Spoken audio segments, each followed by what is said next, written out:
One of the biggest complaints about ESPN is their constant coverage of LeBron James. Oh, Steph won another championship? What does that mean for LeBron's legacy? Oh, March Madness is happening in college basketball? Would LeBron have been better on Duke or North Carolina? Who cares? Who comes up with this stuff?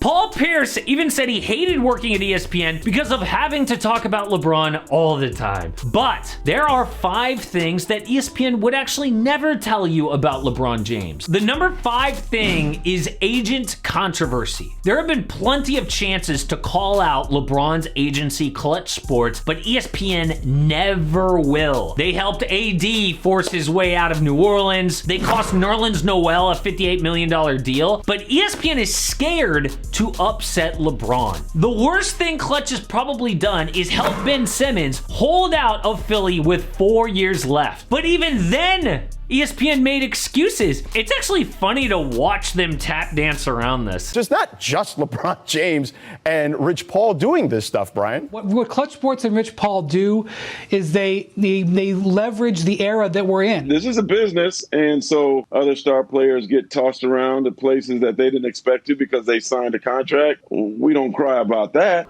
What? It's not that hard. Yeah, Clutch does some shady stuff. But you can't trust ESPN to tell the truth about powerful people because they need to stay on their good side. A huge example of this just happened. After The Athletic broke the news of Kevin Durant demanding that Sean Marks and Steve Nash get fired, no one on ESPN mentioned it all day. The news even broke while ESPN's NBA show was on the air. They even did a Nets segment and didn't mention this demand from KD. Why? Because according to Ethan Strauss, it was to protect Sean Marks, whom Kevin Durant is trying to fire. The Woj-Marks relationship informs the coverage or lack thereof. So, to not upset one of Woj's sources, they ignored the biggest NBA story in the world. It's like when Woj said that Ben Simmons is not going to get traded for James Harden, even when Brian Windhorst was saying it would happen. That was to stay in the good graces of a powerful NBA person. So when LeBron's agency is being shady as hell, ESPN just pretends there's nothing wrong. You can't trust them. Number 4, the steroid accusation. There was a huge video by Jimmy Highroller that perfectly explained why so many people are suspicious that LeBron took PEDs. And basically it boils down to this. LeBron was declining in 2015, and then he took 2 weeks off to go back to Miami to rest and rejuvenate. Dude never takes 2 weeks off in the middle of the season. That's wild. Then he comes back, and he was better than ever. At the time, there was a famous pro sports steroid scandal in Miami, and people at that clinic are 100% certain that LeBron was a client there. Now, I'm not saying that I totally believe that or that LeBron is guilty, but my ears perked up when just last week, a famous neuroscientist said this on the Joe Rogan podcast.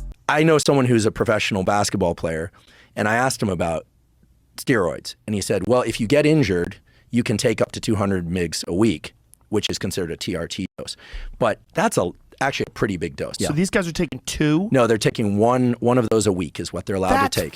Huge. Right, because most... What? So according to his source, the NBA allows players to use PEDs if it's to recover from an injury. That perfectly lines up with this LeBron thing. It would be the biggest story in the world if the best player of his generation was doing this. Now, I know ESPN can't report anything without hard evidence, but there's a lot of smoke out there, and you can't go to ESPN to get that kind of story. You have to go to places like YouTube. Number 3, protection. When LeBron doesn't like something that a person at ESPN says, he is not afraid to call their bosses. An ex-ESPN host named Michelle Beadle recently said LeBron tried to get her fired over a segment she did making fun of him. She was making fun of a Nike commercial, and it's actually pretty good. What should I do? Should I remind you that I've done this before? Should I give you a history lesson? What should I do? Should I remind people how awesome I am? So Beadle says that LeBron slid in her DMs asking why she was, quote, mean to him on TV. And then he wanted to get rid of her. Of course I took it personally. It was personal. Like, he wanted to be fired and tried to do that. And has had his people have been very rude to me, like whatever. But then I found out after the fact, like when all this sort of came out, I would get messages or I would get like texts or video from people being like, exact same, like that kind of shit was happening to them too. Like he was super petty and he would try to have some sort of an effect. Now, to be fair, he did not actually succeed in getting her fired, but she was eventually let go. And it makes you wonder how much they actually look out for LeBron. There was a controversial article about LeBron written by an ESPN employee that mysteriously disappeared off their website. The writer partied with LeBron in Las Vegas, and it made LeBron look like a cocky celebrity. Maverick Carter, LeBron's childhood friend and manager, begins dancing around James like Puff Daddy in a Notorious B.I.G. video. A giant red crown-shaped cake is brought over to James, while go-go dancers dressed in skimpy red and black outfits raise a 4-letter placard that spell out King.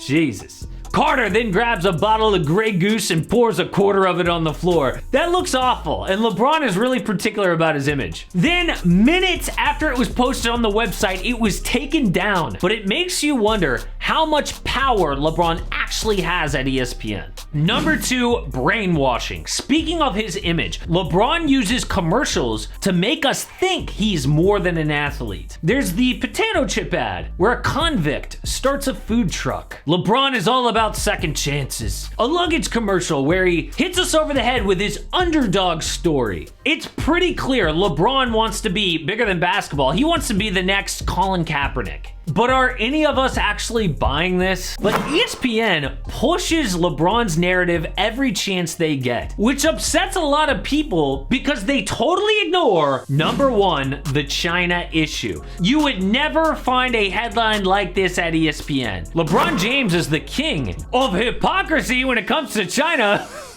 That's a fantastic headline. So we all remember when Daryl Morey tweeted his support for Hong Kong and it pissed off China. The NBA made him apologize, and LeBron said that Morey was just not educated on the subject. Forget that China is one of the most repressive regimes in the world who does not care about social justice. They make LeBron a lot of money. And by the way, I have no problem with LeBron making as much money as he wants, but the dude pushes all sorts of political views, but then he shuts up when money is on the line. It makes you wonder how many of his other views actually mean anything. When all that went down, LeBron lost a lot of fans. So you would think there'd be some coverage of it on ESPN. Nope, because they are guilty of it too. LeBron's actual story is amazing. He went from homeless to a billionaire, came back from down 3-1 to win a title in his hometown, but none of that is good enough for LeBron. Look, I love this guy as a player, but he is definitely not perfect, and you definitely won't see that on ESPN. And there's been a lot of reaction to the max extension that LeBron just signed with the Lakers. I've seen a lot of people ripping the Lakers. I've seen a lot of people saying, no, it was the right move for them to do. But there's one reaction I haven't seen anywhere, so I made a whole video about it. Check it out.